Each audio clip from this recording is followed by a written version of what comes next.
Muy buenas tardes, queridos seguidores. Este es el 6º programa de la 2ª temporada de Trazando Horizontes. ¿Cómo andan, chicos? Carmenotti, ¿guardó la ¿Cómo gata? están? Estaba corriendo como desesperada recién, así que espero que se haya calmado un poco. Si no, le puedo recomendar flores de Bach. Para la gata. No, en serio, vos sabés que a Ciro, Marial le preparó y resultó. Sí. Y mirá que Ciro tiene lo suyo, ¿eh? Así que, nada, Sí. doy fe que también para los gatitos funciona. Y a la perra de mi psicóloga la penduleé y la calmé. Una perra que era los blanquitos, Mira. ¿cómo que se llaman? Los que son de rulitos. Caniches. Caniche. Ah, Una caniche, y pobre, estaba como loca y bueno, la calmé. Le hice me causa gracia esto de la pendulié, porque me imagino al perro. No, lo más gracioso es que la perra está en Barcelona. Ah, bueno. O sea, Bueno, ¿qué tal la semana? Esta semana fue impresionante, mejor dejarla ahí, pero sí. Pero yo le quería mandar un saludo enorme a Rocío, que ayer me hizo una devolución. Rocío no es grafóloga, Rocío no es psicóloga, no tiene nada que ver con todas las cosas que hablamos, pero precisamente por no tener nada que ver, me gustó la devolución. Es mi sobrina postiza, ¿no? O sea, el babero lo tengo así enorme, pero ella me dijo, sabiendo de mi autoestima para abajo, que pienso siempre que me dicen que todo está lindo porque me quieren, me dijo que no, que la devolución que me hacía era real, que ella sentía que el programa, que si bien había muchas cosas que ella no entendía del todo, seguramente algunos términos muy, muy específicos o lo grafológico, la ayudaba a abrir, ¿no es cierto?, su campo de conocimiento, y aparte que la ayuda, ella tiene magia en las manos, y lo que dibuja esa criatura es impresionante, y que le ayudó el programa de Garaventa a hacer, para los que no lo hayan visto, es un programa que hablamos de violencia contra la mujer. Sí, violencia de género. Le ayudó mucho a componer personajes. Ella hace como cuentos o historietas. Así que bueno, bienvenida a una oyente ajena a nuestras profesiones, pero que realmente los ha escuchado en los programas y le ha servido mucho. Así que un beso enorme para ella. ¿Y ustedes? Muy bueno eso. Sí. A mí también me agradecieron por hacer un programa tan entendible para todos. Creo que era la función y lo que queríamos conseguir. Tal Así cual, que tal cual. me encanta eso, que cualquiera pueda escucharlo y cualquiera pueda entender, cualquiera pueda ver qué quiere estudiar, porque hay muchas ramas que se tocan acá. Claro, Entonces hay seguro. temáticas que son importantes para los que recién empiezan a estudiar. Así que también buenísimo que podamos cumplir con eso. Bien, ¿y usted, Carmenotti, qué iba a decir? Dos cosas. A ver. Dos. Primero, Se puso serio. está buenísimo que aunque sea a una persona sola le sirva el programa, bienvenido sea. Y como nosotros estamos creciendo, y que nosotros hemos dicho que abrimos las posibilidades, que todo aquel que quiera participar y que quiera formar parte de esto, a partir de en breve vamos a tener una postproducción del programa. O sea, hay una grafóloga que aparte es el cumpleaños hoy, así que le tenemos que mandar un saludo. ¡Feliz cumpleaños, Eli! Eli Sherman a partir de ahora va a hacer la postproducción del programa para que todos aquellos que quieran, obviamente, van a poder saber de qué hablamos, porque como saben, nosotros tratamos un tema siempre que esté al alcance de la gente, y después hacemos el aporte grafológico. Así que esa es una de las cosas, bienvenida sea. Y la segunda es, ¡ay, qué emoción el invitado que tenemos hoy! Miren mi cara, estoy muy emocionada. Carmenotti, si usted tuviera colita como los perros, la colita sería... Sí, es una persona a quien aprecio y admiro muchísimo, así que qué responsabilidad, ¿no es cierto? Ya van a saber Bueno, por qué. y entonces la vamos presentando. ¿Cómo no? Bueno, ¿le llevó muchas manzanitas a usted? Para los que no saben, cuando yo me recibí de licenciada, dígame licenciada, por favor, fue la persona que dirigió mi trabajo final para poder hacer la tesis de licenciatura. Así que, qué responsabilidad, y ahora tenerla acá, qué emoción. Dios mío. Bueno, nuestra invitada de hoy es abogada, periodista, criminóloga, es docente de grado y posgrado en IUPFA, IUCA y Salud, Instituto de Ciencias Forenses, Escuela de Cadetes de Policía Federal, oficial superior retirada del servicio penitenciario. Con todas estas siglas era para probar si estaba yo lúcida. Nosotros ahora vamos a presentar a la doctora, criminóloga y todo lo que dije, Laura Mónica Daró.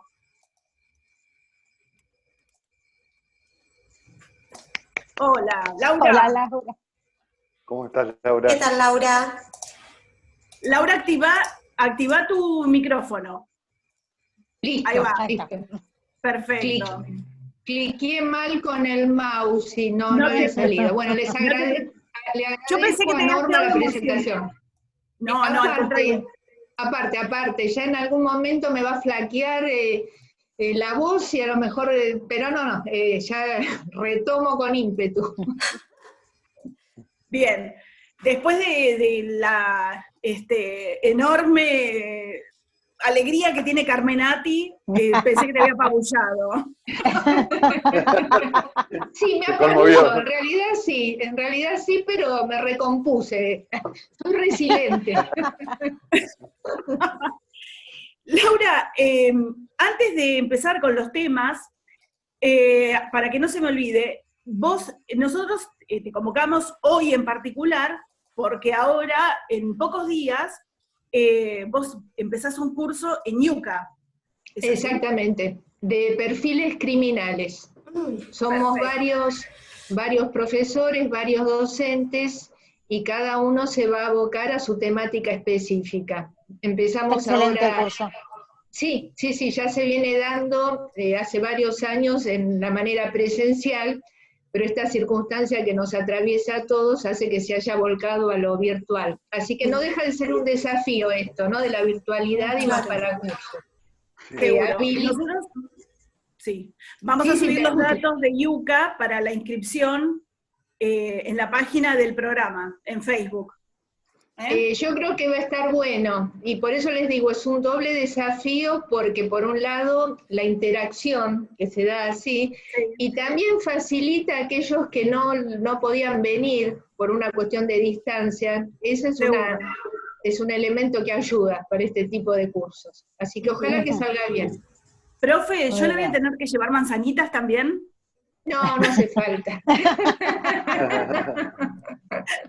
Vamos a romper el hielo. ¿Conocía la grafología antes de leer el trabajo? Antes del huracán Carmenati. Exactamente, no, hubo un antes y un después en mi vida, lo tengo que decir, que se llama Norma Carmenati. Esto es sinceridad pura, no es verdad. Yo conocía, no en profundidad, pero tenía una idea de que se trataba de lo que llevaban a cabo, pero después de haber leído el trabajo y devuelvo las manzanas y devuelvo con pan con flores, realmente fue una maravilla el trabajo. No porque ella esté allí, lo han dicho todos los que han participado, los que la han evaluado, realmente el trabajo de excelencia, correspondiente al ser humano que es Norma. Ay, gracias. Carmenati. Entonces puedo seguir la entrevista, podemos seguir haciendo preguntas. Hasta me emocioné, yo se me cayó el teléfono. Realmente, aún hoy, dentro de los profesionales que se han ido recibiendo, quedó como uno de los mejores trabajos, de acuerdo obviamente a la temática que ella abordó, ¿no es cierto? Pero impecable, realmente impecable. Sí, Así de hecho que, me invitaron a hacer un seminario dentro de la licenciatura vinculado a los aportes grafológicos a la investigación criminal. Así que buenísimo. Bueno. Sí, totalmente. Súper valioso. Totalmente. Sí. Muy Así bien. que no digo más que la verdad, es así. O sea, es un programa destinado a todos los que no consideran la grafología para la investigación criminal. Así que presten atención todos esos que todavía están dormidos y que no consideran esta ciencia. No me voy a cansar de decirlo, y eso que no soy grafóloga, ¿sí?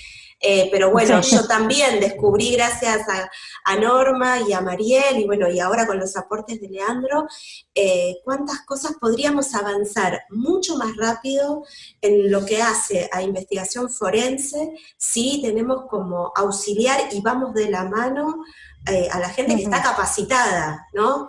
En grafología. Así que bueno, un programa para ellos.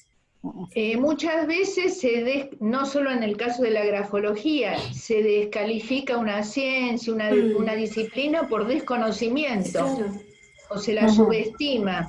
Y eso es una respuesta facilista, pero si uno entra, conoce y averigua y se capacita, por lo menos se desasna, no, ni siquiera digo se capacita, realmente es muy interesante, muy interesante. De todos modos, yo siempre digo que la culpa no es, no está bueno que se descalifique sin conocer, pero los grafólogos hay como dos vertientes, los que van a hacer payasadas a los medios, porque realmente no es ético, o sea, un grafólogo necesita ser autorizado como un psicólogo ser autorizado desde el paciente para atenderlo. Nosotros no vemos a Rolón hablando de sus pacientes con nombre y apellido, y sí vemos a los grafólogos hablando de las escrituras. Ellos dicen, no, yo hablo de la escritura, sí, pero la escritura está firmada y estamos hablando del caso fulanito de tal. Entonces, uno habla de la escritura, pero está hablando de la escritura de alguien. Y entonces, si eso no es anónimo, termina siendo una falta de ética. Entonces, creo que también es problema nuestro que los que no hacemos eso y hacemos cosas buenas, no tanto como Carmenati, que bueno, hace cosas maravillosas. Pero digo, no nos mostramos nosotros, entonces no es tanta culpa del otro, a veces, me parece. Pero bueno, ya iremos viendo. Y usted, Carminati, porque digo, está emocionada Carminati que no pregunta nada. ¿Qué pasó? No, vamos a arrancar ya con las preguntas. Ya está, tuve mi dosis de mimo mediático, así que ahora sí podemos arrancar con las preguntas. Y lo primero que quería preguntarle es porque mucha gente confunde a veces el término criminalística y criminología. Entonces quería que usted nos explicara brevemente cuál es la gran diferencia entre una cosa y la otra. Buena pregunta, Norma, porque es una confusión permanente, y no solo en el común de la gente, sino los profesionales, profesionales a veces dentro de los abogados, no es algo que afecta solamente a Doña Rosa, por decirlo de alguna manera. Se interrelacionan permanentemente porque la criminología nutre a la criminalística y viceversa.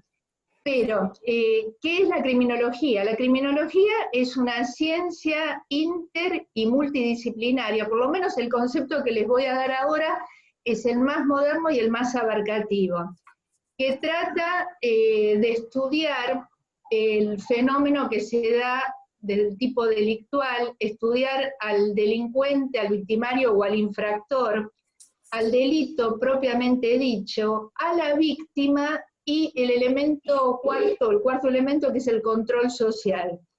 Y ver dentro de estos 4 elementos cómo se puede elaborar políticas de prevención, políticas eficaces de prevención. Y la criminología intenta responder a una pregunta que es el por qué, ¿se entiende? Mientras que la criminalística sería la investigación científica del delito. ¿Y cuáles serían las respuestas que intenta brindar? ¿Quién, cómo, cuándo y dónde?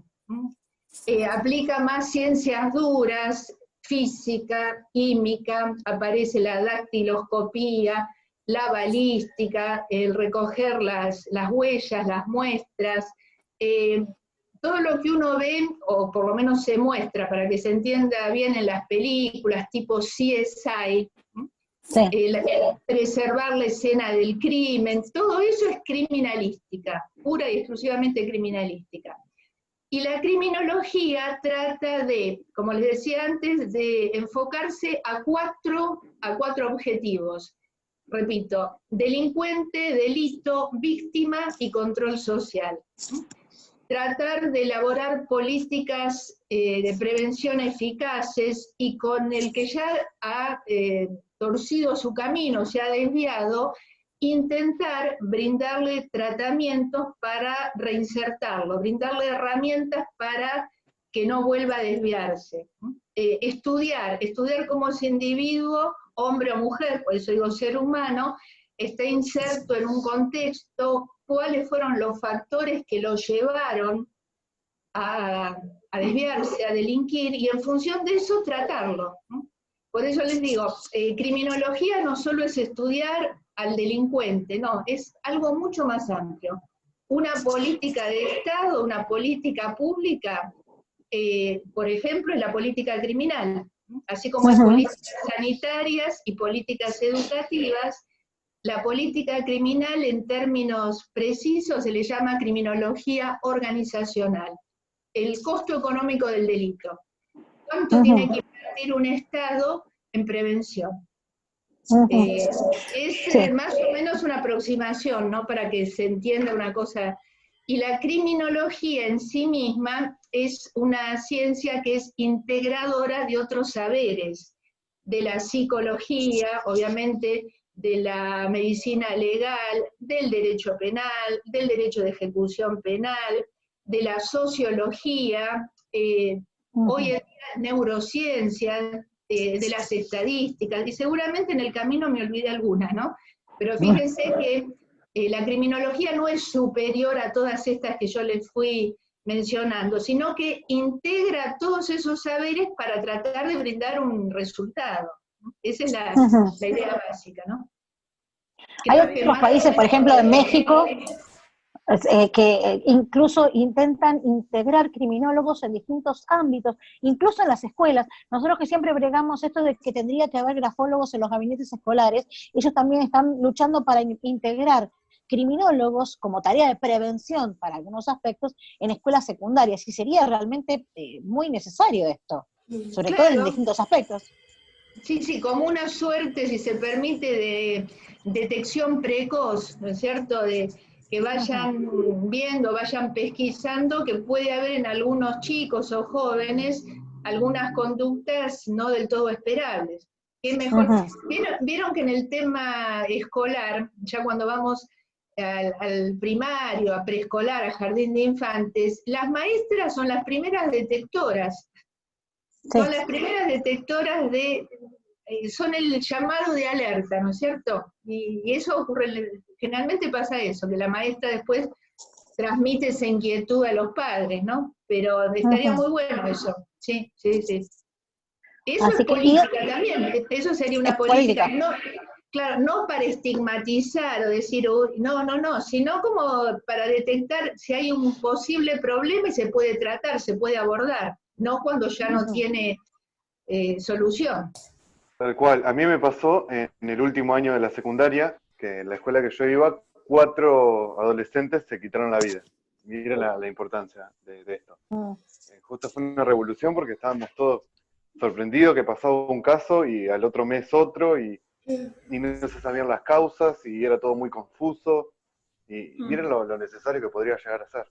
Es tremendo, porque eso lo dicen sobre todo, hay acá en Argentina un grupo de profesionales que se ocupan precisamente a los problemas de detección de índices y detección de indicadores de suicidio, y el número es abrumador. Entonces, trabajar con los chicos, porque lo que vos comentás, Leandro, es tremendo. Sí, por supuesto. Me imagino cómo los debe haber sacudido a ustedes. Sí. Toda la escuela. Sí.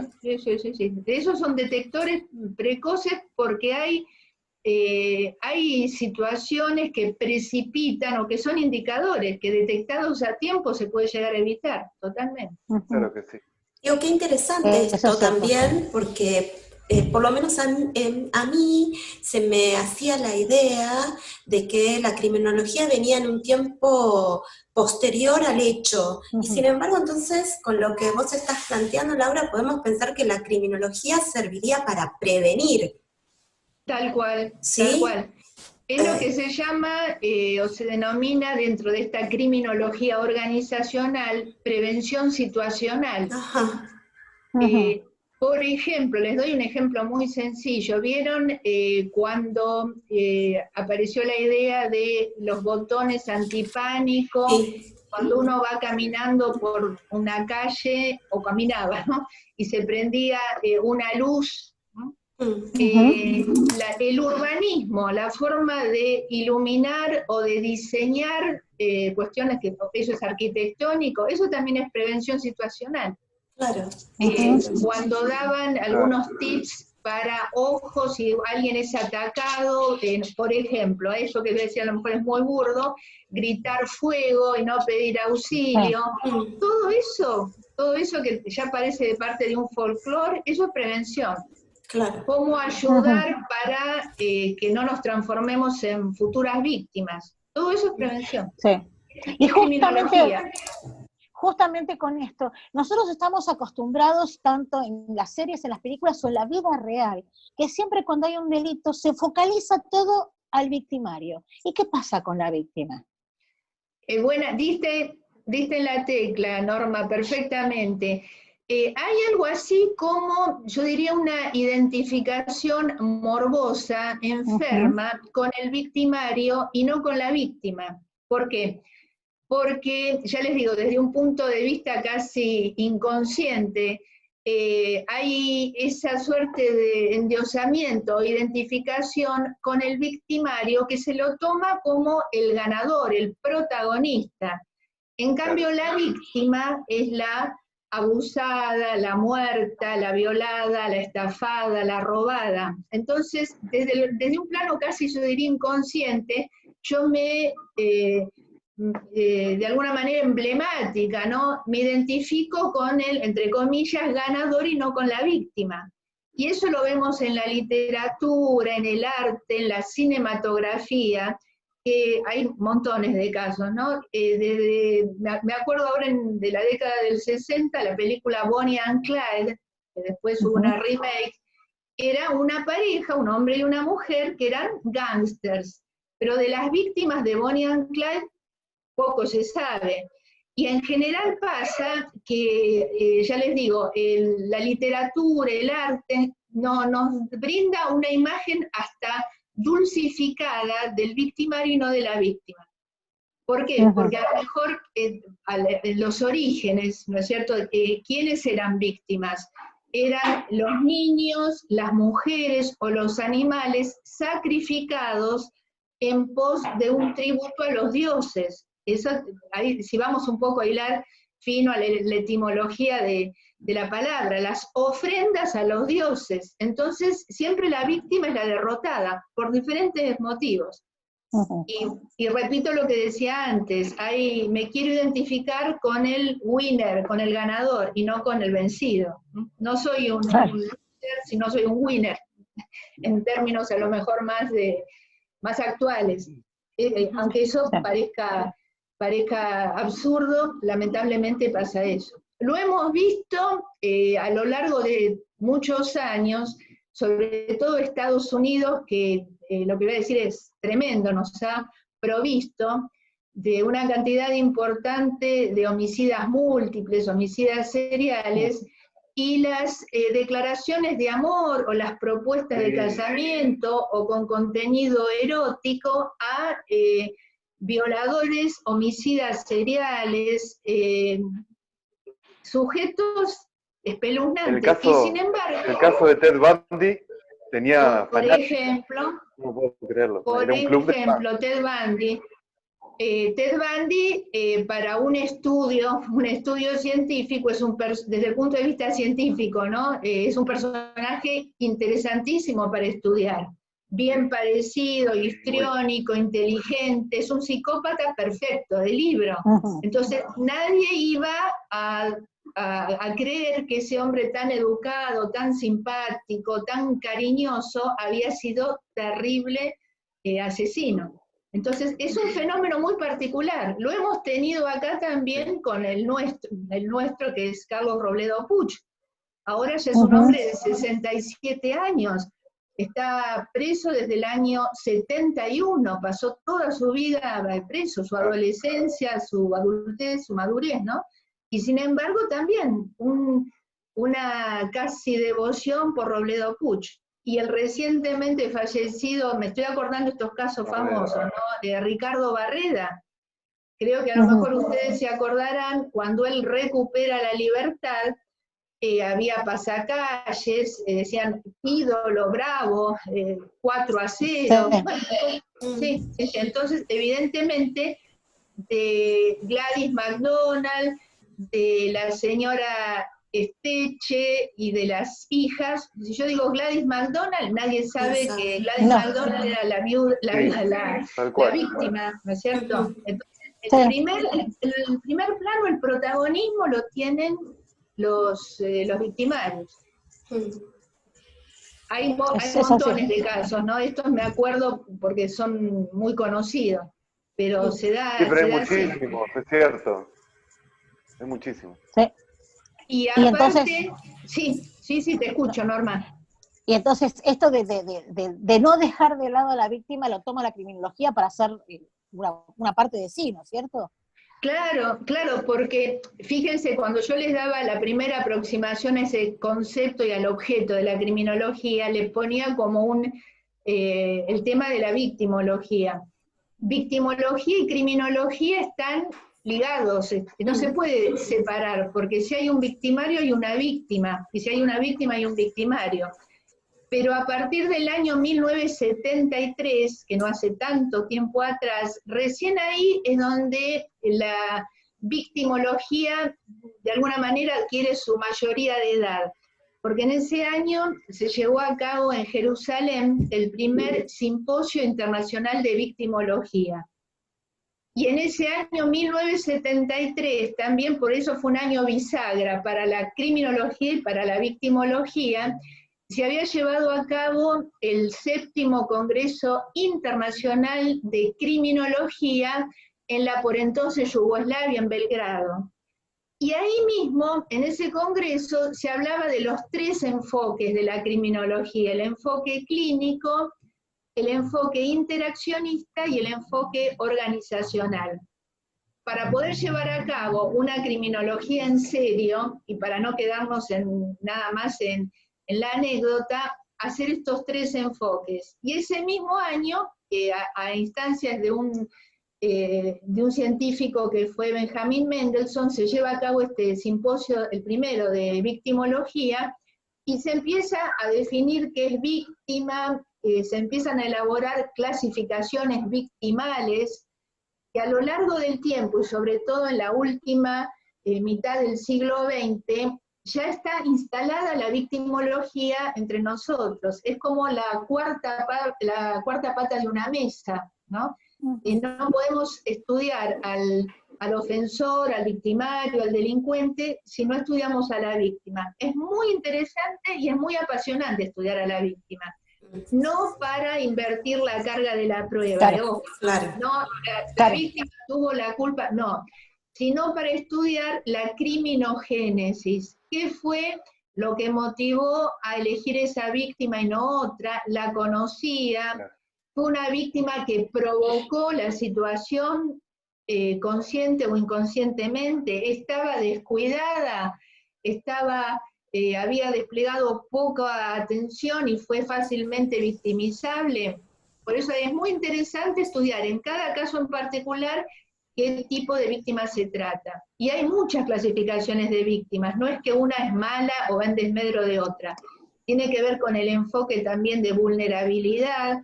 Realmente es un tema muy interesante. Yo ayer había leído que uno de los tipos de víctimas era la indefensión aprendida. Y esto, se lo cuento a ellos porque no llegué a hablar con ellos del tema, hay un trabajo que hizo una grafóloga sobre dónde verlo, Adriana Ortiz, Carmen, que la verdad que estaba bueno. Y en virtud de esto que vos decís, Laura, que se las estudia para ver qué fue lo que lo originó, ¿hay algo preventivo? Digamos, no es culpa de la víctima, eso se entiende, pero hay algo que uno pueda, como decir, mejorar en, no sé, desde el estudio, desde el colegio, algún tipo de, no sé si baja de línea es la palabra, del concepto, lo que quiero decir, pero como de fomentar ciertas cosas dentro, o sea, ligado a esto que vos decís, ¿no es cierto? Si uno ve qué fue lo que lo originó, ¿hay algo que lo pueda como bajar eso? Sí, yo creo que también vos diste la pauta. A través de la educación es un pilar para todo. No solo para prevenir prevenir ser víctima, transformarse en víctima, sino para prevenir las futuras conductas disvaliosas. La educación es la base de todo, la capacitación, el aprendizaje. De alguna manera, yo me remonto a Sarmiento, no lo digo yo, lo dijo hace unos cuantos años Domingo Faustino Sarmiento. La educación, si no es todo, es casi todo. Yo creo que es la base para poder llevar adelante algo con seriedad. Porque al capacitar, al educar, se nos dan herramientas que después las vamos y saber cómo utilizarlas, cómo defendernos, cómo seguir adelante en la vida. Yo creo que la educación es fundamental. Y que haya educadores, que haya formadores que brinden desde temprana edad esos elementos a las criaturas, a los chicos. Y lo que comentaba Norma también, esa idea de México, que me parece que es fabulosa. Es voluntad, yo creo que es voluntad para hacer cosas. Finalmente, lo que yo creo que es fundamental es la educación, prevenir desde la educación, que el maestro sea un formador que no solo detecte, sino que forme y que fundamentalmente le vaya brindando a su alumno desde chico, desde las edades más tempranas hasta la adolescencia, las herramientas para evitar ser víctima y para poder desempeñarse o desenvolverse en la vida. Me parece que eso es fundamental.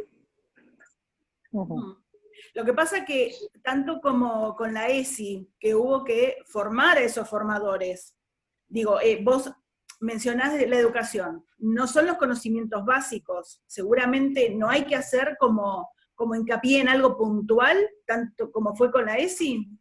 Sí, no cabe ninguna duda. Yo lo decía en sentido genérico del maestro como formador, pero evidentemente una capacitación especial para poder abordar esas temáticas que son muy específicas. Sí, yo creo que sí. Y hoy que... No solo el maestro.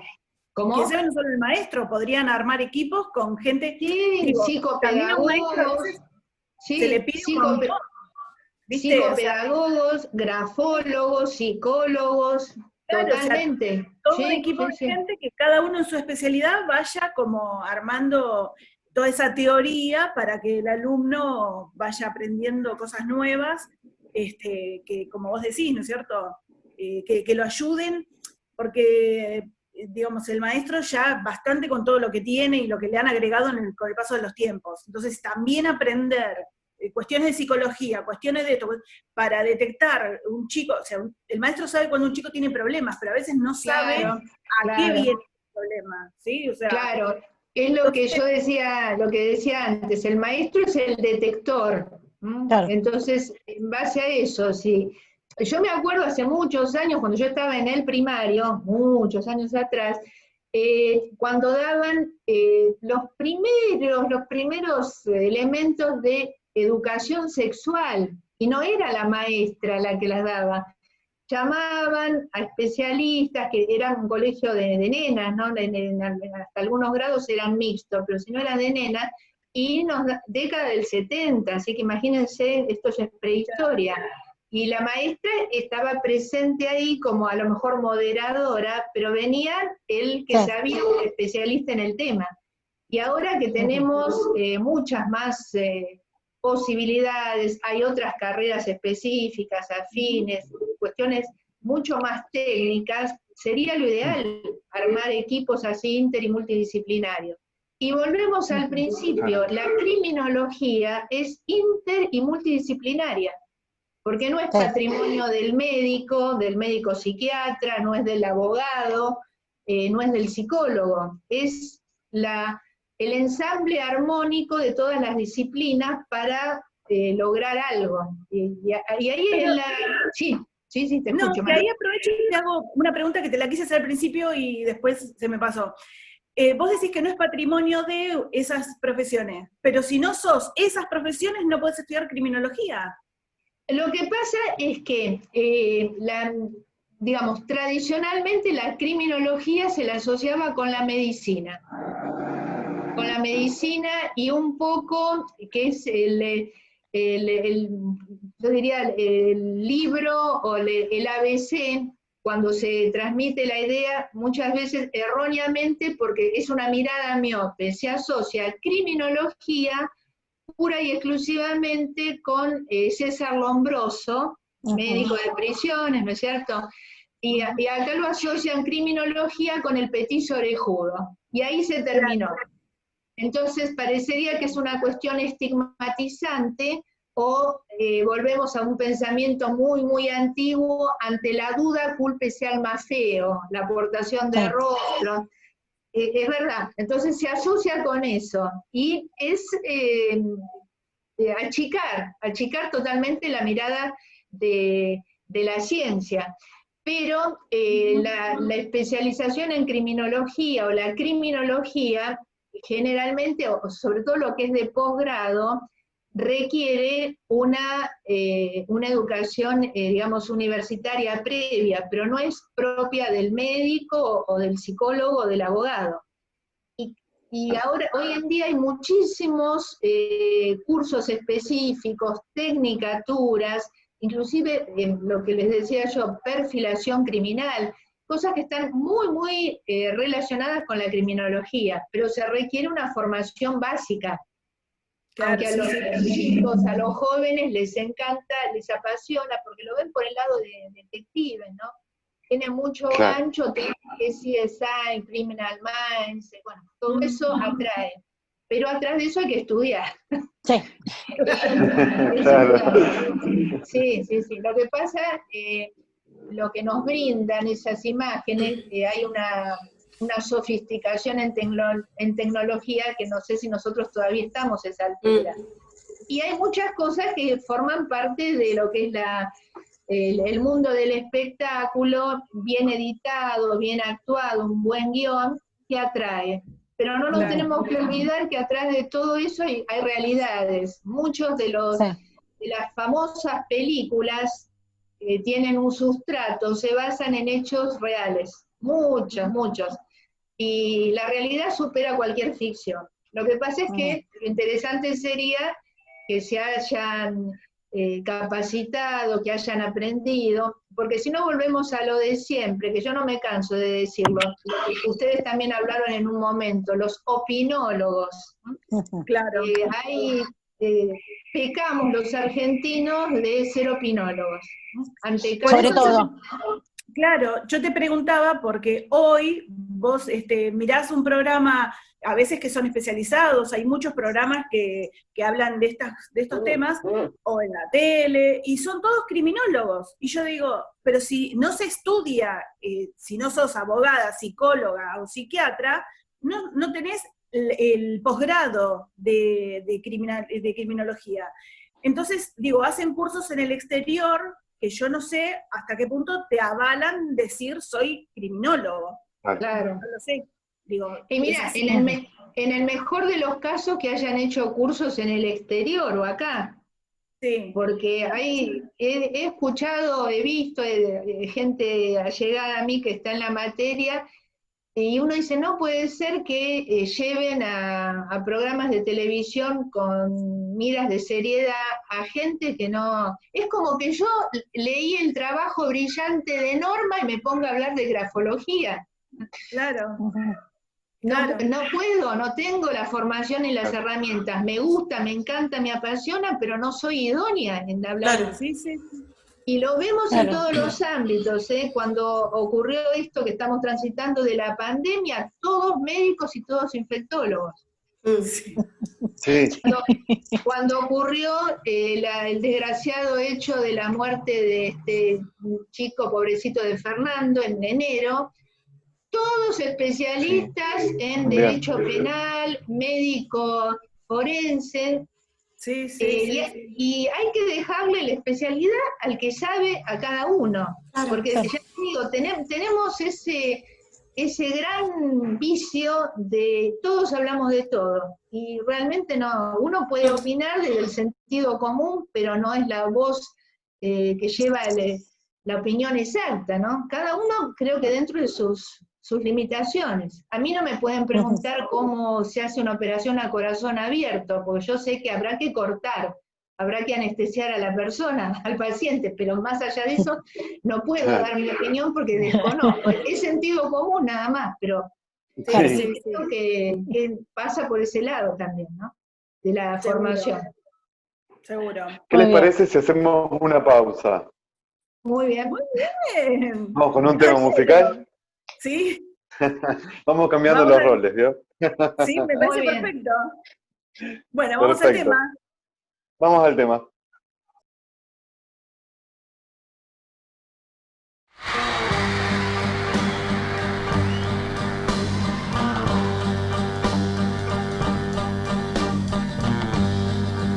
You don't own me. I'm not just one of your many toys. You don't own me. Don't say I can't go from your voice. And don't tell me what to do. Don't tell me what to say. And please, when I go out with you, don't put me on display, 'cause you don't own me. No, don't try to change me in any way. You don't own me. Don't tie me down. I will never stay. Oh, and don't tell me what to do. No, don't tell me what to say. And please, when I go out with you, don't put me on display. I don't tell you what to say. Oh, I don't tell you what to do. So just let me be myself. That's all I ask of you.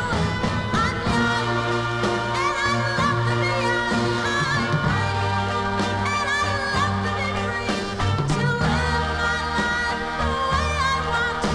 To say and do whatever I please. You don't own me.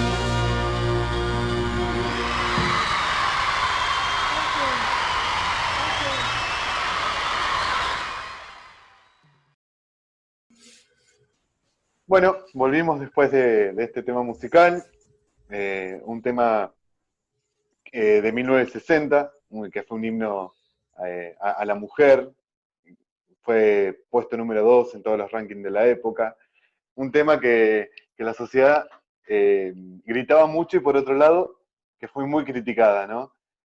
Un tema que en español se llama No soy tu propiedad. Lo cantó esta cantante famosa Leslie, tenía 16 años, y en esa época fue tomada como de rebelde, de atrevida, por cantar que un hombre no tenía el poder de hacer nada con una mujer, ni incitar, ni poder, ni tener justamente el poder sobre ella. Cosa que hasta la actualidad sigue en duda, ¿no? Muchos temas de eso, de que la mujer necesita el apoyo de algo o no puede sola, que es lamentable, pero que sigue pasando. Y me gustó este tema justamente por eso. Si vamos desde el año 1963 hasta ahora, hay algo de eso todavía. Y me parece que algo no se está haciendo bien como sociedad. No sé qué opinan. Sí, está perfecto. Es muy difícil, a mí me parece, ¿no? Yo tengo 52, lo digo en todos los programas, así que me van a llevar, les saco un par. Bueno, me puse nerviosa. No, hoy estoy complicada, disculpen. Bueno, no estoy en mi lugar habitual. Digo que las mujeres de mi edad les cuesta mucho todavía despegarse de esos mandatos que no sé dónde estaban escritos, pero lo tallaron como una maderita. Así que bueno, en algún momento, pero con chicos como vos, Lean, ¿sí? O sea, si todos tus hermanitos varones te escucharan y entendieran, va a ser otro mundo seguramente.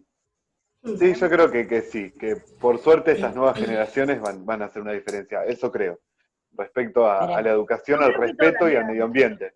No creo que todo. No, tal cual. Porque las violaciones en manada, en mi época, yo no me acuerdo de haber escuchado que había violaciones en manada como hay hoy en día.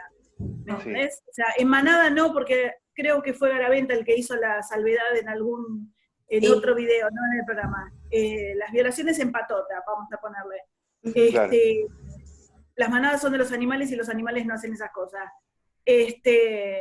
Bueno, pero viste, eso nosotros, yo no me acuerdo, no sé, Norma y Laura, que estamos dentro del mismo grupo etario. La verdad, no me acuerdo. Y estas cosas, bueno. Yo soy una niña. Ya lo creo, Carmenati. Yo me asumo en este grupo tan ameno, soy Matusalén. Sí, no, yo tengo 62, así que ya soy, por eso cuando Leandro contaba el tema que pusieron de cortina musical recién, claro, yo en el 60 tenía 2 años, pero lo asociaba también con los temas de protesta que en su momento cantó Joan Baez, temas que hoy en día tienen una absoluta vigencia y se la tildaba, se la etiquetaba, se la rotulaba de reaccionaria. Y lo que decía era tremendo y era una manifestación pacífica de hechos que atravesaba el mundo y sobre todo la sociedad en ese momento norteamericana. Un estandarte Joan Baez del pacifismo. Heaven help us all, que el cielo nos ayude. Es una canción hermosa, tremenda, que por ahí la conoces vos, Leandro, ¿no? Es muy, muy linda, de Joan Baez. Sí. Tenemos esa época está muy buena. No, que tenemos una tendencia, ¿no es cierto?, el ser humano, de culpabilizar a la víctima por lo que le pasa. Algo habrán hecho, porque estará vestida de determinada forma, seguramente provocó. ¿Siempre se trata de estigmatizar más a la víctima que al victimario? Eso que vos decís, Norma, se relaciona con lo que se denominan una de las técnicas de neutralización. ¿Qué significa? Minimizar la responsabilidad del autor en el hecho y proyectar o responsabilizar a la víctima. Y en el caso de la mujer víctima, precisamente, cuando a mí me ha tocado entrevistar en casos de ofensores sexuales o bien homicidas, dice, usted o un hombre en mi lugar, ¿qué hubiera hecho? Mire cómo venía, me provocó. Entonces, pasa la responsabilidad en una provocación o una incitación de la víctima, que si la víctima no hubiera actuado de esa manera, probablemente no hubiera sido víctima. Esa es una técnica de neutralización que es responsabilizar a la víctima, y se da perfectamente en el caso de las víctimas de delito sexual. O sí, yo creo que es más aberrante aún cuando uno escucha el relato. Sí, te escucho. Yo te quería hacer una pregunta que medio está en el tema. No, seguí. ¿Te interrumpí? Bueno. Lo que les decía, que lo que resulta todavía más aberrante cuando uno entrevista al interno, acá estoy hablando del interno varón, puede ser interna mujer, y se le pregunta cómo fueron los hechos, que uno trata de escuchar su versión, porque ya a nosotros nos consta lo que fue probado y está plasmado en el testimonio de sentencia, pero tenemos que escuchar la versión que puede negar, cambiar los hechos, pero Y cuando dice, y no, yo actúo así porque permanentemente había una provocación de parte de la víctima, y cuando uno lee, y la víctima era una criatura de 4 años, de 5 años, o era un bebé. Claro. Entonces, en esos casos no se justifica el abuso de alguien, de un adolescente ni de un adulto, en ningún caso se justifica. Pero cuando una persona nos está diciendo provocación vino de una niña, de un niñito, de un bebé, es inadmisible. Seguro. Y, repito, sin ser psicóloga ni querer inmiscuirme en una temática que no es la mía, alguien que diga que una criatura lo provocó, evidentemente ya nos está dando un camino de que hay una base perversa, y eso es tema de estudio del profesional, ¿no? Pero es muy interesante ver eso. Y a raíz de lo que vos planteabas, Norma, esa es una técnica de neutralización. O responsabilizar al grupo, o no darle la categoría de delito, la importancia que tiene el hecho cometido. Son todas estrategias que utiliza aquel que delinque, ya les digo, para no hacerse cargo, para dar una buena impresión o para responsabilizar a la víctima o a la afuera. Sí, Es muy complejo. Pero también, perdón, Macarena. No, lo que iba a decir en relación a esto que mencionas, Laura, es que eso nos puede resultar, por lo menos a mí me enoja, hace que la sangre empiece a hervir, pero también a veces sucede con personas reconocidas, renombradas, que lo utilizan como atenuantes, ¿sí? Dentro del mismo campo judicial. ¿Sí? Entonces queda la responsabilidad sobre la víctima porque la luz estaba apagada. A ver, no. Entonces, me parece que ahí hay que volver a poner en la balanza de la justicia, y que la víctima nunca puede ser culpable del delito que se cometió contra ella. Puede haber responsabilidades subjetivas, pero si estamos hablando de menores, ni siquiera podemos pensar en responsabilidad subjetiva. Totalmente, sí. Digo, este es un tema. Yo iba a decir lo mismo, que también, o sea, parte de la neutralización es de la parte del victimario y de su abogado defensor, pero también la justicia y a veces las personas que toman las denuncias, no solo policías, no estoy hablando de la policía en particular, uno a veces había una mujer, una vuelta, cuando fueron los primeros femicidios, le llegó la citación para ir a presentarse por la denuncia que había hecho 2 años después de muerta. Entonces, ahí hay toda una catarata de violencia contra esa mujer que bueno, no es solamente el victimario el que dice, no, ella me provocó, no, es toda algo que, bueno, se está haciendo mucho para aprender, pero que todavía cuesta bastante. Claro, porque es una violencia institucionalizada, eso es una falta de 2 años después de muerta que le llegue la citación. Sí, salió en el diario y bueno, yo lo que te quería preguntar, disculpen, lo voy a tener con la mano, de lo que hablábamos de las víctimas, ¿no es cierto?, que se estudia para ver por qué fue lo que lo originó, todo eso. Sé que se estudia a la víctima para también hacer el perfil del victimario y poder encontrarlo, ¿no es cierto?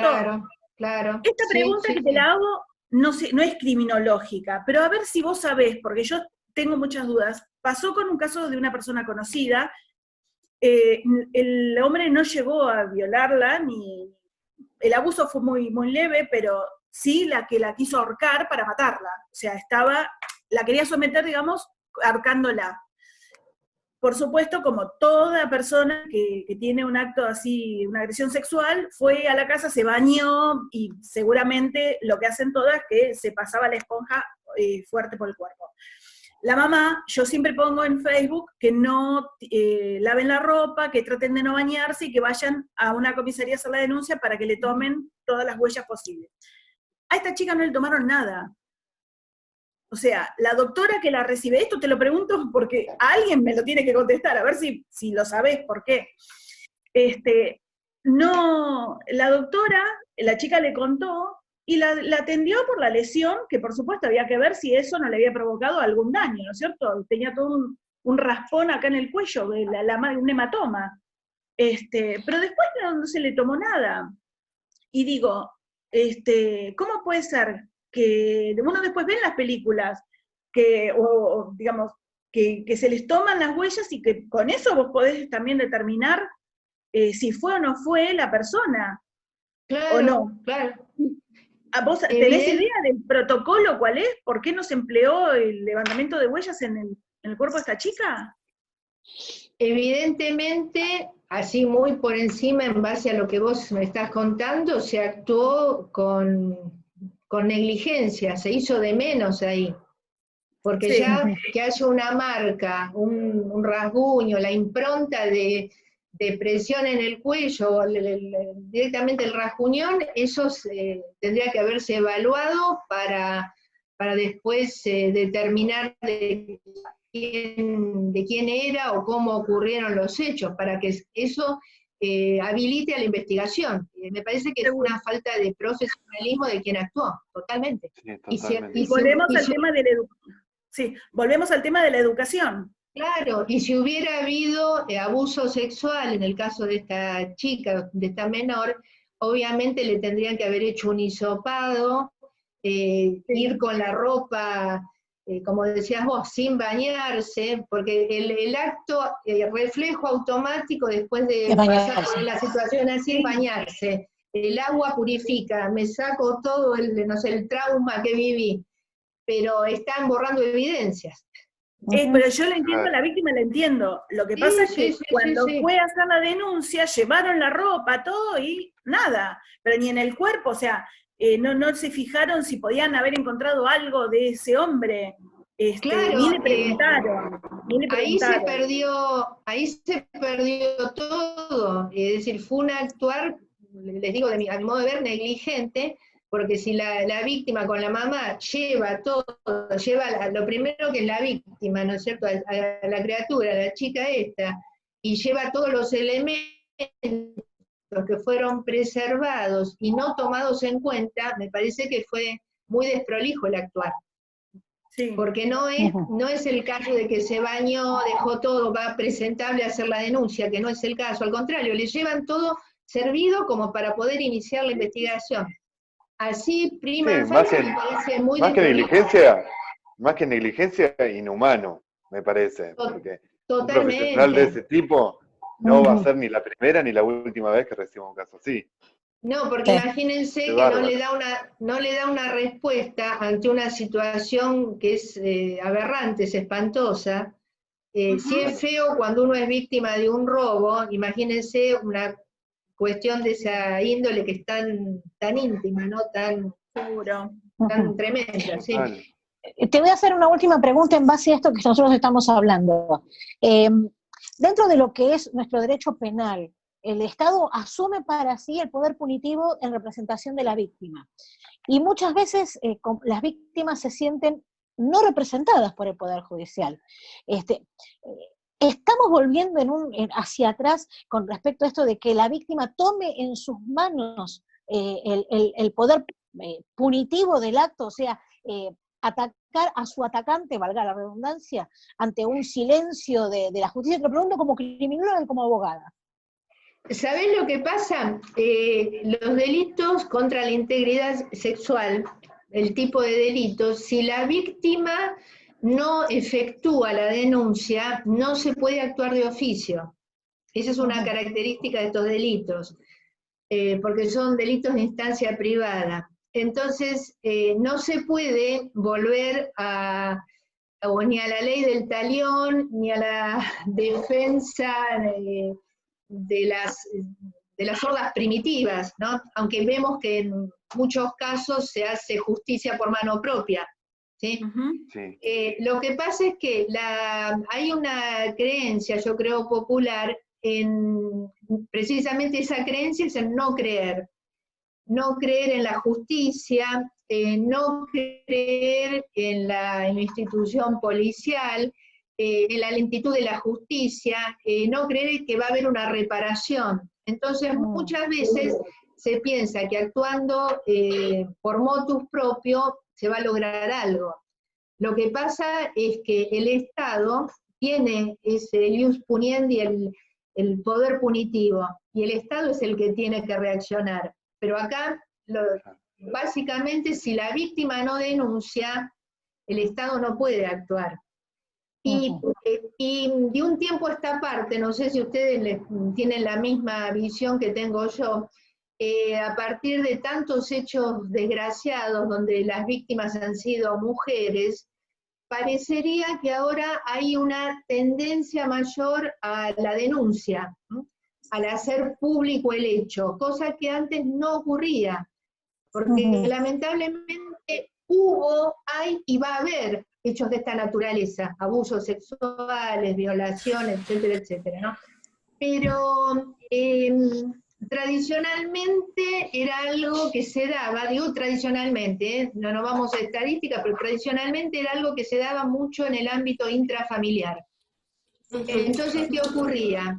Y lo que voy a decir a veces suena duro, pero es en base a la experiencia de lo que me ha tocado vivir. Una de las partes intervinientes no denunciaba porque prefería ser un cómplice que daba su beneplácito tácitamente, porque el denunciar era perder algún tipo de privilegio, de beneficio, de apoyo económico. Entonces era preferible mirar para el costado y no denunciar, cuando las víctimas podían ser la hija, la sobrina, la nieta, etcétera, etcétera. A mí me tocó, como experiencia personal, ver de un papá que había abusado de sus hijas, no eran hijastras, no eran sus hijas, y a la visita de contacto, a la visita familiar, iba la esposa con las dos nenas.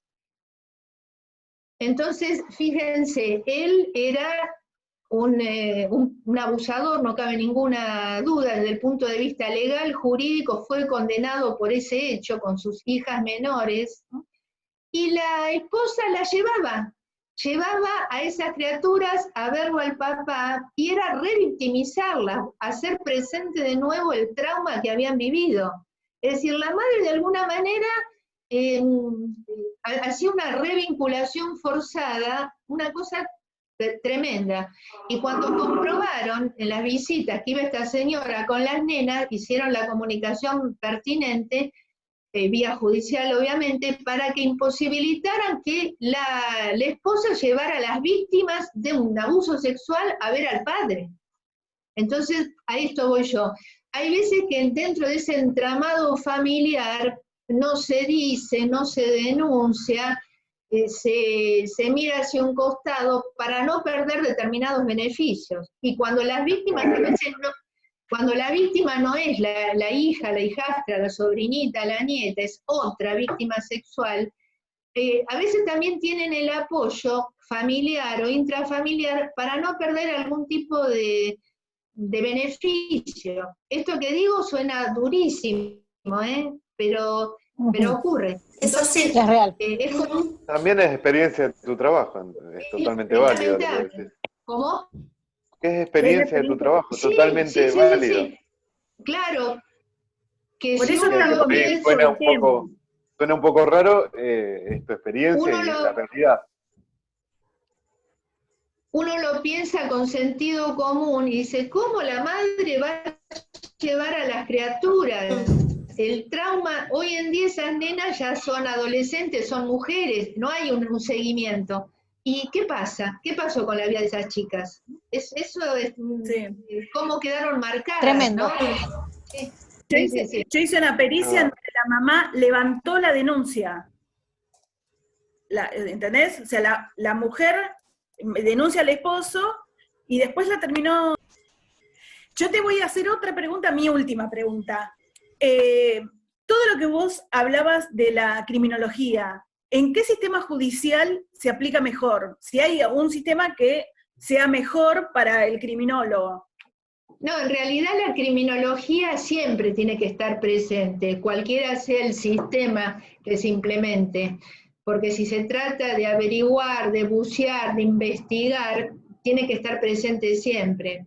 Yo traigo a colación la opinión de dos autores. Por un lado, el doctor Osvaldo Tiegui, muy conocidas todas sus apreciaciones, sus libros, una vasta bibliografía en estos temas, ¿no?, de criminología relacionada con el derecho penal, y otra de Juan Carlos García Vassallo. Juan Carlos García Vassallo fue un penitenciarista, muy, muy reconocido también.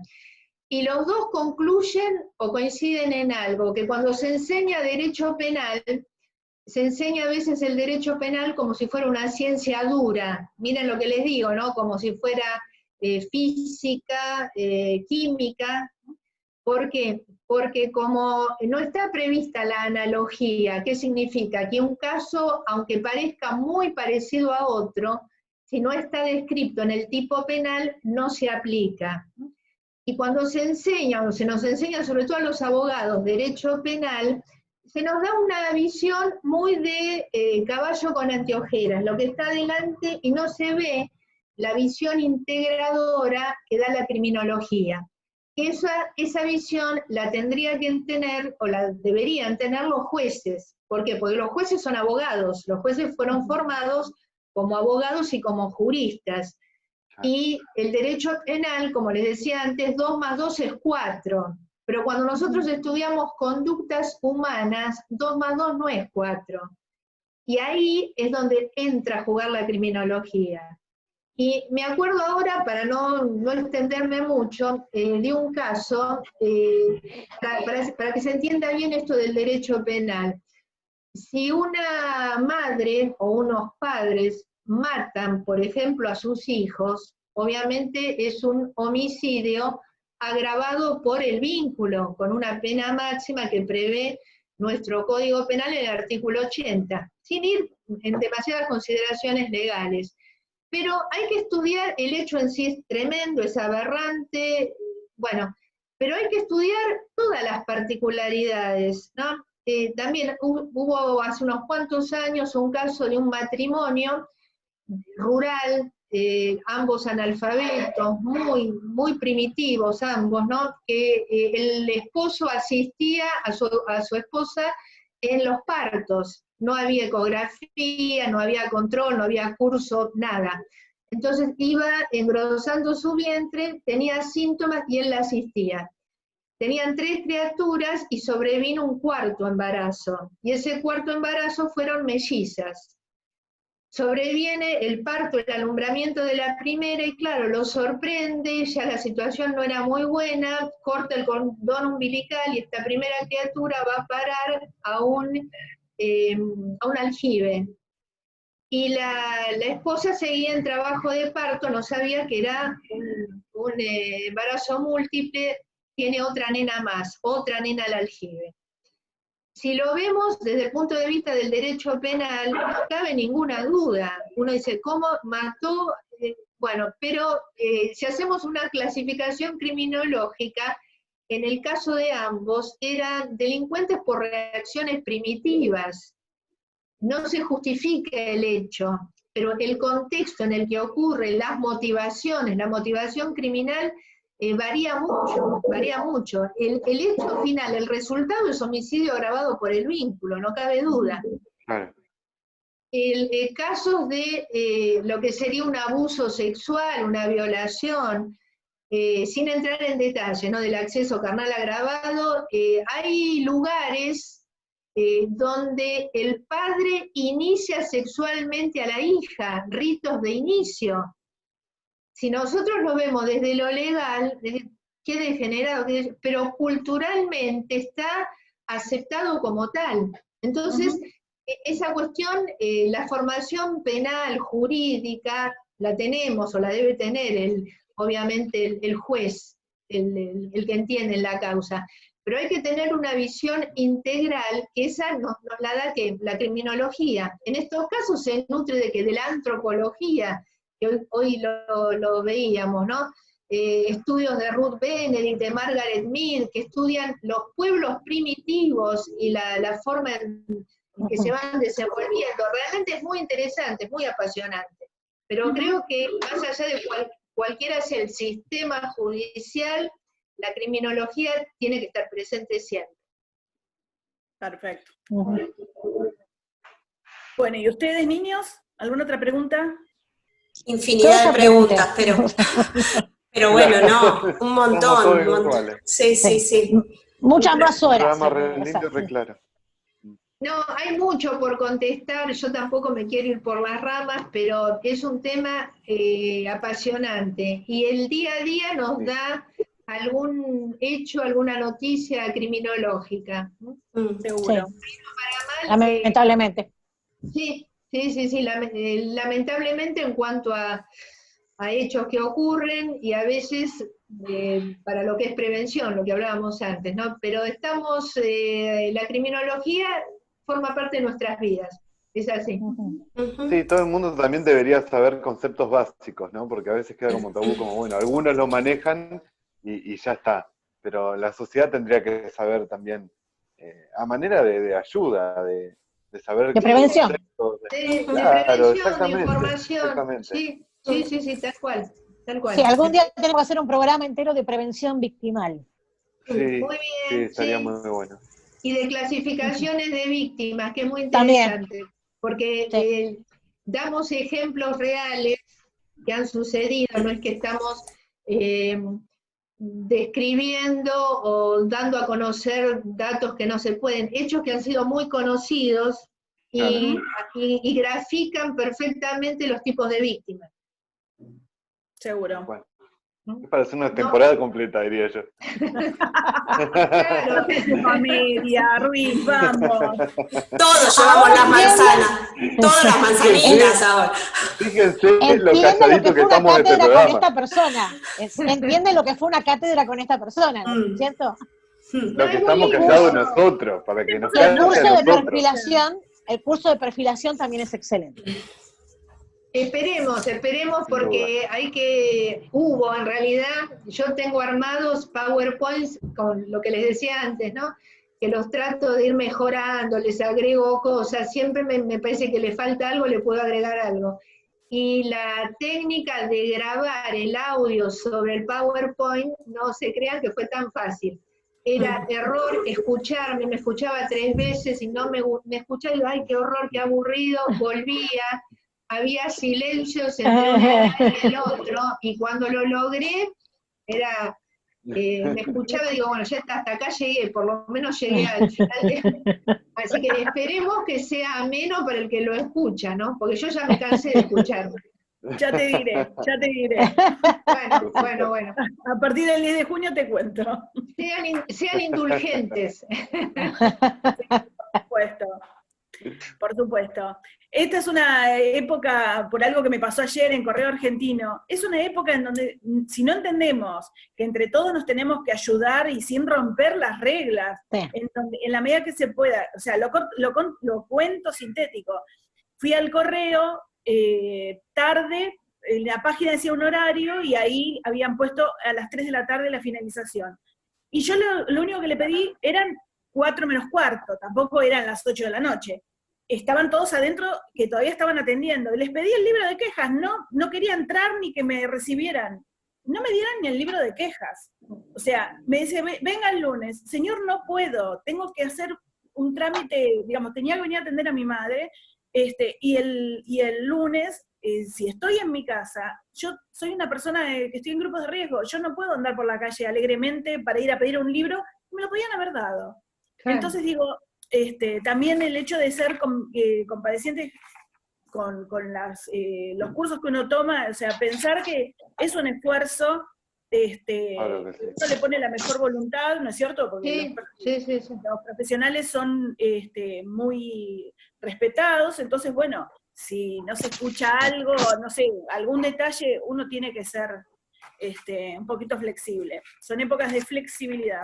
Si Sí, lo dice fueron alguien que es súper rígido. Fueron mis trasnoches escuchándome Serialidad Criminal, justamente uno de los ejemplos que ponía era Ted Bundy, que vos habías citado, Leandro, y yo esa noche no tuve pesadillas, pero después de lo que ponía y lo que veía y me escuchaba, Claro. Es que yo me imagino, porque cuando yo estaba haciendo noches forenses acá en Luján, ¿no?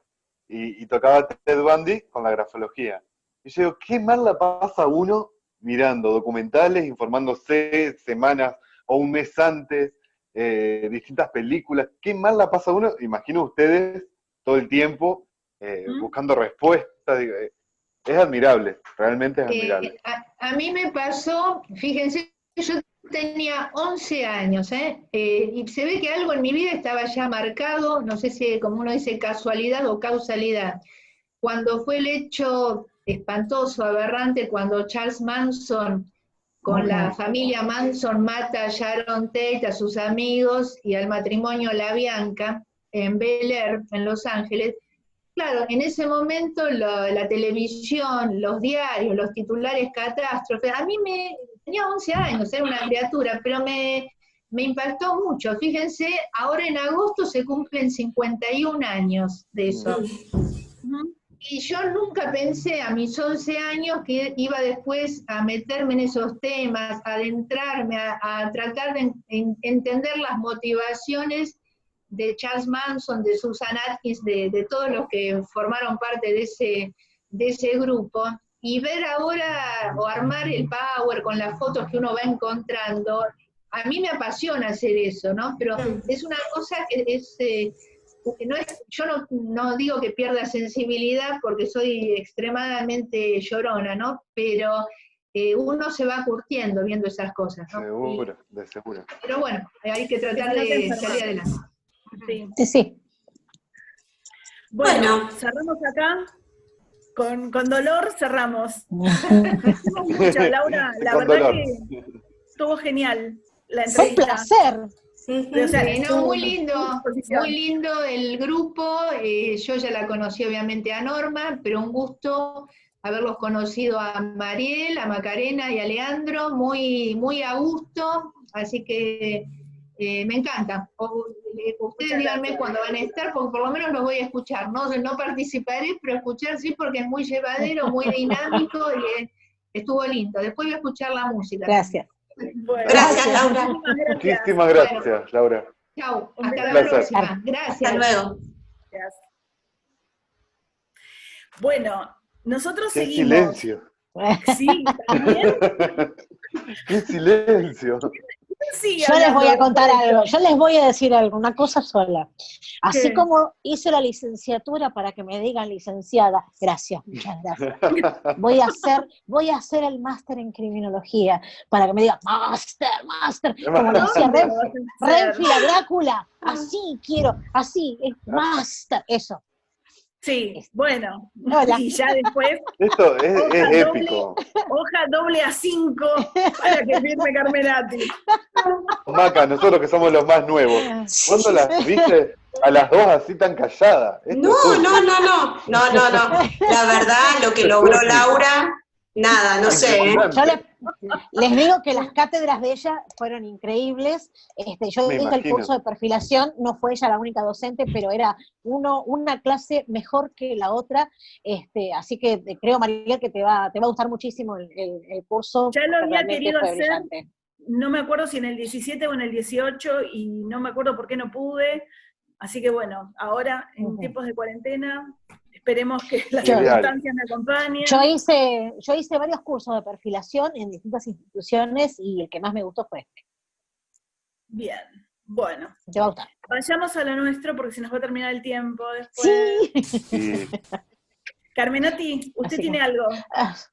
Yo voy a hacer algo breve porque no tenemos mucho tiempo y es como que también quedé así como sin palabras, ¿no es cierto? Están todos Usted todos quedó noqueados. babeada. Usted quedó babeada. Amo a esta mujer. Así que, mire, me hice un machetito para decirles. Yo lo que quería decirles brevemente es que nosotros como grafólogos podemos hacer muchísimos aportes a lo que es la investigación criminal, ¿no? Yo trato de unificar las dos cosas que hago, que es ser licenciada en investigación criminal y ser grafóloga. ¿Y cuáles son los aportes que nosotros podemos hacer dentro de lo que es la investigación? Tanto con la víctima como con el victimario. Y quiero focalizar, ya que hablamos de víctimas hoy, me voy a focalizar en lo que es los aportes con respecto a la víctima, en un montón de casos, que puede ser abuso sexual, homicidio, suicidio, desaparición de personas, mala praxis, o coacción sobre firmas legales o testamentos sulógrafos. ¿Y ¿qué es lo que nosotros podemos aportar trabajando en un equipo interdisciplinario? Y por eso lo quería leer porque en su momento no quiero o cortar en lo que me pareció en su momento que estaba bien descrito, qué modesta que soy. ¿Cuáles son entonces nuestros aportes? Describir el estado emocional, fisiológico y conductual del amanuense al momento de realizar la producción gráfica analizada. Coadyuvar a establecer el modelo vincular de una víctima para con su entorno. Participar en la confección de la autopsia psicológica, en la misma desde lo grafológico. Colaborar con el establecimiento del perfil victimal en el marco del binomio víctima-victimaria, en casos de muerte violenta o en delitos contra la vida y la integridad corporal, a fin de proyectar un perfil probabilístico del autor o autores. Determinar presencia o ausencia de índices autoquíricos, o sea, indicadores de ideas suicidas o de autoagresión, en el escrito póstumo de un suicida. Contribuir a la elaboración del perfil de un desaparecido, a fin de analizar posibles causas de tal desaparición, o bien si ese ausentismo es voluntario o no. Establecer áreas de conflicto y de crisis mensurables en la grafía, como así también situaciones puntuales dignas de ser investigadas. Detectar anomalías producidas en el grafismo por intoxicaciones, enfermedades mentales u otras circunstancias. Analizar retrospectivamente la capacidad de una persona ya fallecida para firmar documentos legales en impugnación. Establecer la posibilidad de coacción sobre el escribiente al momento de redactar documentos legales. ¿Qué vamos a determinar entonces? Conductas autoquíricas, la existencia de angustia, miedo o coacción, la ingesta de alcohol o algún estupefaciente, vulnerabilidad, indefensión, inseguridad, o alteraciones en la estructura de la personalidad. Hay mucho por hablar en lo que tiene que ver los aportes que podemos hacer grafológicamente al estudio de la investigación criminal. Ya les dije tanto con respecto a la víctima como al victimario. Pero eso, como siempre digo, implica un conocimiento muy profundo de lo que es la grafología. Y voy a insistir siempre con esto, que tenemos que formarnos mucho. Hay mucho trabajo por hacer, hay muchos campos donde podemos desarrollarnos y tenemos que formarnos para poder insertarnos correctamente en esos campos de trabajo. Ojalá, insisto, estos programas este programa que estamos llevando adelante, desde nuestro conocimiento, de nuestras falencias, desde nuestras ganas de aprender, sirvan para que uno solo se motive a poder seguir adelante con este trabajo. Y hasta acá llegué, me callé. A mí me causa gracia, Carmenati, yo a veces me río cuando usted habla, pero no me río burlándome. Usted es Gardel hablando. El tango de adentro, esa forma atangada, y no de tanga, ¿no? De tango. Bueno, me Me emociona, porque aparte que se le va subiendo esa pasión. Amo lo que Yo hago. uniéndome a lo que vos decís, Norma, ¿no? Quiero hacer hincapié de algo que solía ponerlo en el grupo o en la página mía personal como grafóloga, que es, no todos tenemos que ser grafólogos forenses, ¿sí? No. Hay gente que no le gusta, está más que perfecto, y no es menos grafólogo calificado aquel que atiende gente en su casa o digamos en un consultorio, ¿no es cierto? Es lo mismo, pero cuando uno elige ser grafólogo forense, bueno, hay que estudiar mucho, hay que meterle pata, ¿no es cierto? Porque, ahora empiezo yo con lo mío, yo buscando, digamos, y me lo anoté porque, bueno, me iba a dispersar seguro. Yo buscaba sobre el tema del cual iba a hablar, ¿no? Y recordé, porque yo puse funciones del perito, y entonces me surge, funciones del perito judicial o perito forense. Una vuelta leí, perito judicial forense, ¿no? Y eso pasa en muchos currículum que uno ve esa redundancia de cosas, ¿no es cierto?, en donde es grafólogo científico superior, o sea, sos grafólogos. Si tenés varios títulos, yo por ejemplo, el segundo año perito grafólogo, el tercero grafonalista. Pero yo no pongo los dos. Para cuando hablo con gente en el ámbito forense, digo perito grafóloga. Y si digo para cualquiera, ¿qué sos? Grafóloga o grafoanalista. Digo, a veces menos es más, en algunas cuestiones menos es más, la sobriedad hace, y sobre todo no cometer errores, ¿no es cierto?, de ser redundante, porque eso habla, ¿qué hace Carmenati Carita? Eso No, habla, eso de no cometer errores. bueno, pero eso habla también de nuestra falta de conocimientos. A veces, por querer ser mucho, uno está mostrando ahí la hilacha, que quien sabe o no sabe de grafología, pero para el que no nos conoce, en un ámbito forense, nosotros estamos menos 80, ¿sí? Porque no nos Sí. consideran ciencia, porque nos sienten unos chantas. Entonces, uno no puede ir a decir, soy perito grafólogo judicial, forense de no sé dónde. Hay que poner las cosas en su justa medida.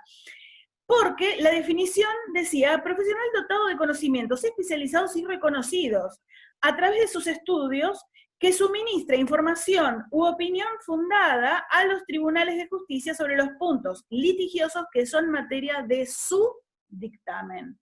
La grafología no dictamina la autenticidad de la escritura. Y no lo digo para la gente del exterior, de Argentina, este programa es argentino, no lo digo solo para ellos, que habrá que ver por qué esa confusión, sino para nosotros, que me consultan, che, eso no es. No lo sé, Sí. y si lo sé, no lo puedo fundamentar, porque los grafólogos no lo hacemos. Aunque nos demos cuenta, no es nuestra incumbencia.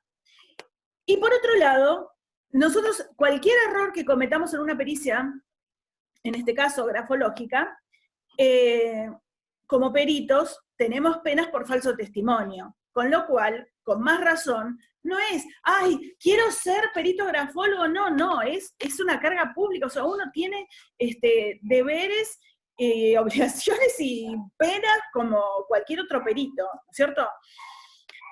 Y otra cosa que todos los pasos que tiene una pericia están en los códigos de procedimiento de cada fuero, ¿no es cierto? Entonces uno no puede hacer la pericia como se le antoja. Hay pasos a seguir y hay cuestiones que son de cumplimiento obligatorio, nos guste o no. Yo lo único que no cumplo, que no lo hago de rebelde, lo hago porque para mí es más fácil explicar lo que estoy viendo, y entonces lo hice una vez, no pasó nada, lo hice 2 veces, no pasó nada, bueno, listo, lo hago siempre. Lo que no hago son anexos ilustrativos. Yo todas las ilustraciones las voy intercalando en el texto, a modo de ejemplificación de esas cosas. Y tampoco lo que hago son marcaciones, salvo alguna cuestión muy específica. Si yo tengo que describir un óvalo pinchado, describo el óvalo pinchado. El que me lee no es tonto y se va a dar cuenta de lo que yo le estoy describiendo. No lo menciono solamente. Digo, el óvalo pinchado es aquel que pero esto, digamos, es un detalle mío que a mí nunca me lo objetaron, así que para mí es más gráfico hacerlo así. Y yo pensaba, ¿no? El perito debe cumplir un montón de cosas. Y entonces, ¿dónde se ve en la grafología el respeto a las normas? En el orden, algo, digamos, muy, muy puntual. Entonces, un perito en su pericia tiene que hacerlo de manera ordenada, clara, ¿no es cierto? El espaciado, los márgenes, la justificación del texto, que es cuando el texto, bueno, busquen lo que es justificación del texto, no lo pienso explicar, porque hay que googlear o estudiar en algún lado, hay que investigar, ¿sí? No se le puede dar todo masticado. Ahí después, ¿qué puse? Bueno, lo de los anexos. Bueno, y la pericia grafológica, básicamente, uno tiene que ser claro, ¿no es cierto? El otro no sabe de lo que le estamos hablando, como no sabe de un montón de otras materias, ¿no? No es que el juez no sepa solo lo nuestro. Y uno tiene que saber, como decía Laura, que yo me reía porque hablaba del petit orejudo, y yo siempre digo que cuando se dan cursos de forense, se estudia el petit orejudo, se estudia al criminal serial de Estados Unidos, y acá no tenemos, ¿sí? El único que tenemos de muchísimos años preso es Robledo Puch. Yo no lo he estudiado, él hizo unas cartas hace 2 o 3 años, no las estudié, pero considero que estudiar a una persona que tiene más del doble encerrado que lo que estuvo afuera, ¿sí? Amerita un estudio especial, ¿no es cierto? Y uno tiene que aprender mucha grafología muy profunda, ¿sí? No quedarse en las cuestiones básicas, leer, cuando se puede, leer el expediente, no es que a nosotros nos va a subjetivizar, porque uno tiene que después ver bien del expediente, entre el expediente y lo que está viendo, bueno, yo voy a poner lo que veo, ¿sí? Pero a veces los expedientes, no es que nos den letra, a veces los expedientes nos ayudan a no equivocarnos, ¿sí? Hace poquito yo publiqué un video de un hombre que tiene 2 garfios, no tiene las manos y tiene 2 prótesis que son garfios. El hombre escribe como si nada. Entonces, a veces, uno, digamos, hablar de motricidad fina en una escritura con una persona que está escribiendo con garfios, sí, la motricidad fina la tiene perfecta, pero a veces hay cosas que uno pone y los abogados defensores, que a mi gusto, tienen un... A ver, perdón. Bueno, los abogados defensores no me gustan de los delincuentes estos, que buscan cualquier cosa en las pericias y cualquier detalle para tirarla abajo. Entonces tenemos que ser muy precisos, ¿no es cierto? Estudiar mucha grafología, muy profunda, estudiar grafopatologías, tenemos que saber detectar. Cuando una firma está toda facetada, que la persona que uno ve, que la persona no lo puede escribir, no lo podemos analizar como si fuera una persona que está en salud, ¿me explico? Entonces hay cuestiones, y también hacer foco en el tema. Si la pericia es de abuso sexual, si la pericia es de una persona que se suicidó, si la pericia es de un testamento hológrafo, ¿sí? Uno tiene que enfocar el informe a ese punto. Tratar de pensar qué puede interesarle al juez de esta persona, ¿sí? Si tiene aptitudes para las relaciones humanas, y la verdad que no le importa al juez, ¿no es cierto? Pero sí otras cosas, y tratar de ser muy incisivo en esas cosas que uno cree, digamos, sacando que el juez pide puntos de pericia, pero a veces los puntos de pericia son análisis grafológico.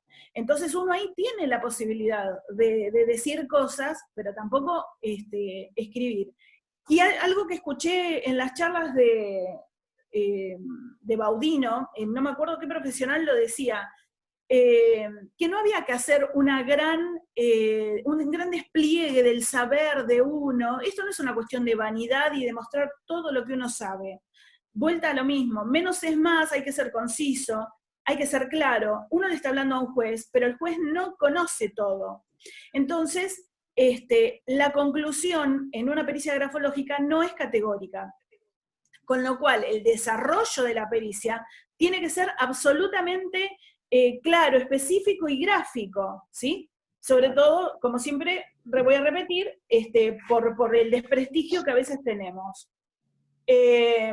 Y otra cosa que me anoté, no hacemos diagnósticos, con lo cual yo soy partidaria de poner síndromes gráficos compatibles con algo que tenga que ver con un diagnóstico que no es grafológico, pero yo hablo del síndrome gráfico, que es compatible con eso.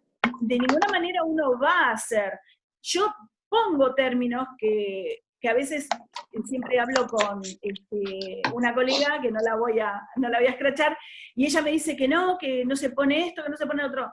Y yo lo pongo, porque esa pericia no solamente la lee el juez, a veces la lee el equipo también de los juzgados, el equipo del cuerpo médico, y ellos, si hay alguna duda, ellos me van a entender, y les va a ir cerrando el tema.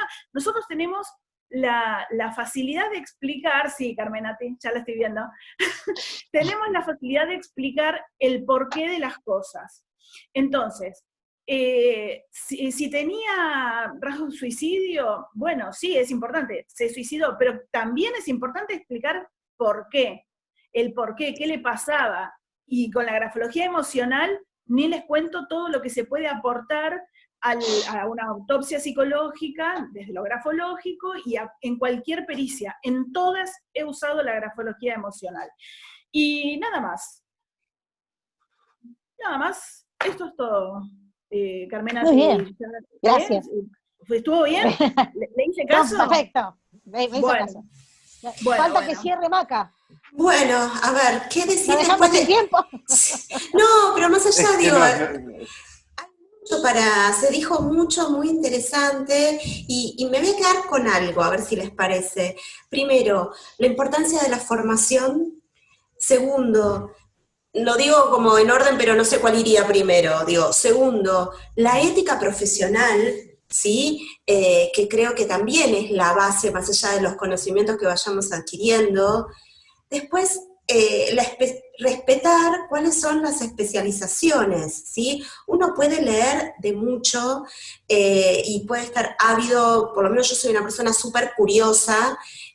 La otra vez no me acuerdo para qué curso era, Mariel, que vos me dijiste, pero ¿qué haces ahí? Yo le dije, no, no sé bien, era de cómo sale la bala, a qué velocidad sale la bala. No sé, le digo, pero soy curiosa y me gusta, le digo, ¿y vos qué haces ahí? Porque nos encontramos ahí como las dos en el curso. Digo, bueno, uno puede Yo estudiar. no perdí una charla de Baudino. Yo ninguna. tampoco, te digo que ya, hasta la de la firma, mira, todo voy ahí. A ver, una cosa es el conocimiento que uno va adquiriendo y otra cosa es cuando uno aplica esos conocimientos. Yo tengo que saber cuáles son mis incumbencias profesionales y dar lugar a otro. Que yo tenga el conocimiento no quiere decir que esté capacitada para ejercer eso que adquirí, ¿sí? Digo, entonces, la ética va también de la mano de el respeto al otro como ser humano y como profesional, y que no porque sepa tengo que ocupar más lugares, ¿sí? Por el contrario, me parece que con todo esto que estuvimos hablando nos damos cuenta de la importancia de lo interdisciplinario, de hablar con otros, de pensar con otros, porque en ese entre es donde realmente se pueden entonces armar buenas hipótesis. Creo que ese es el modo para poder contribuir a la justicia, y ahí sí, desde la psicología forense, que es un instrumento para brindar elementos para la investigación, ¿sí? Entonces digo, bueno, bienvenido sea el trabajo en equipo. Eso, Y digo. eso es lo que apunta también los sistemas judiciales están apuntando a eso, el hecho de la mayor cantidad de pruebas, ¿no es cierto? Y no sé si el trabajo interdisciplinario todavía, pero sí a poder sumar. Y quién sabe un día va a haber la posibilidad de un equipo. De hecho, en las charlas de Baudino, yo le pongo las charlas de él porque él los coordinaba, pero bueno, en las diferentes charlas que él organizó, yo le escuchaba el otro día a la doctora Dupuy, que es la fiscal de la Fiscalía número 12 de la Unidad Fiscal Este, del Ministerio Público Fiscal de la ciudad. Realmente ella hablaba de su equipo y lo decía como un amor, que, bueno, yo quiero estar ahí, obvio, pero por el amor que no, pero más allá de Yo lo que le pensé pueda lo mismo. Claro, ¿viste? O sea, pero habló con un amor y con un reconocimiento, que pocas veces uno lo escucha eso. Y no creo que sea para afuera, porque todo ese equipo hizo posible que ella estuviera ahí sentada. Entonces ella le reconocía eso. Si a ella le salió bien ese fallo, porque el juez le dio los 10 años que ella le pidió, que nada, no le pidió nada, o sea, le pidió lo máximo que pudo, obviamente, por la ley. Carmenati, saludos a su nena. No, la gata, acá está. Sí, a la nena peluda. Digo, ella le pidió la máxima pena y el juez le dio la máxima pena. Entonces, realmente, el fallo fue genial. Bueno, Nos quedamos sin tiempo. Sí. Ya te vi. Bueno, chicos, ¿algo más? No, fantástico el programa. Me encantó. Vamos a repetir. Bueno, esto es todo por hoy. Los esperamos el próximo jueves para que juntos podamos soñar que es posible caminar trazando horizontes. No es Chao. sábado.